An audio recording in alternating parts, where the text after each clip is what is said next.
Selamat datang kembali di channel YouTube saya.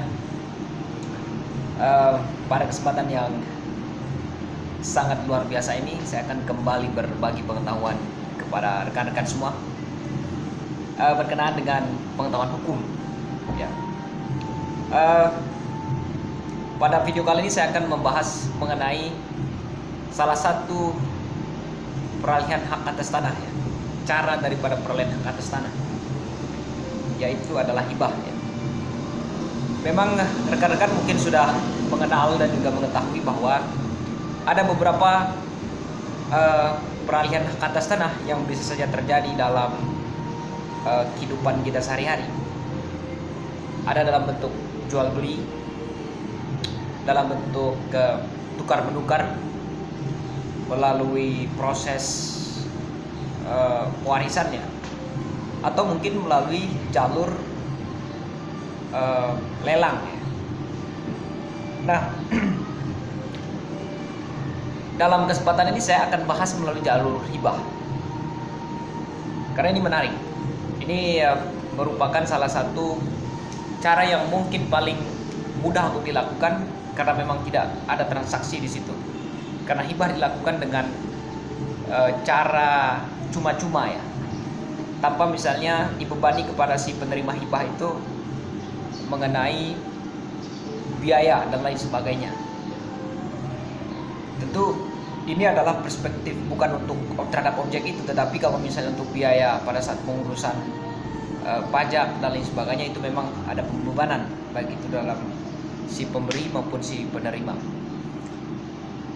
Rekan-rekan semua, terhadap hibah, maka ada beberapa hal mendasar yang memang harus dimengerti dan juga dipahami oleh si pemberi hibah maupun si penerima hibah,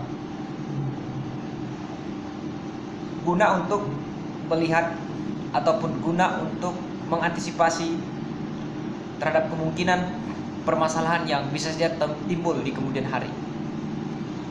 Nah, dari perspektif si pemberi hibah, maka paling tidak bahwa terhadap objek yang akan dihibahkan itu tidak boleh melebihi dari 1/3 akumulasi harta kekayaan, ya, yang dimiliki oleh si pemberi hibah itu. Jadi dia tidak boleh melebihi dari 1/3 harta kekayaan yang dimiliki oleh si pemberi hibah. Itu yang pertama. Kemudian pertanyaan berikutnya adalah, mengapa tidak boleh melebihi dari 1/3 harta kekayaan? Karena memang di dalam harta kekayaan si pemberi hibah, paling tidak nantinya akan timbul satu jalur peralihan hak atas tanah dalam bentuk waris. Ketika misalnya si pemberi hibah ini ataupun si pemberi hibah ini sudah meninggal, otomatis di situ akan ada hak-hak daripada ahli waris terhadap harta yang dimiliki ataupun harta yang saat sekarang ini masih dikuasai. Sehingga peraturan perundang-undangan kita ataupun aturan-aturan yang mengenai hibah ini memang memberi satu batas bahwa terhadap objek yang akan dihibahkan tidak boleh melebihi dari 1/3, karena di situ ada hak mutlak yang istilahnya dimiliki oleh ahli waris di kemudian hari. Mungkin pada saat sekarang ini mungkin anaknya masih kecil, atau dalam jangka waktu ke depan, ketika misalnya salah satu dari mereka itu ataupun si pemberi hibah ini sudah meninggal, maka akan timbul hak mewarisi oleh si istri, oleh anak dan lain sebagainya. Nah, itu yang pertama. Kemudian yang kedua adalah si penerima hibah juga harus memastikan bahwa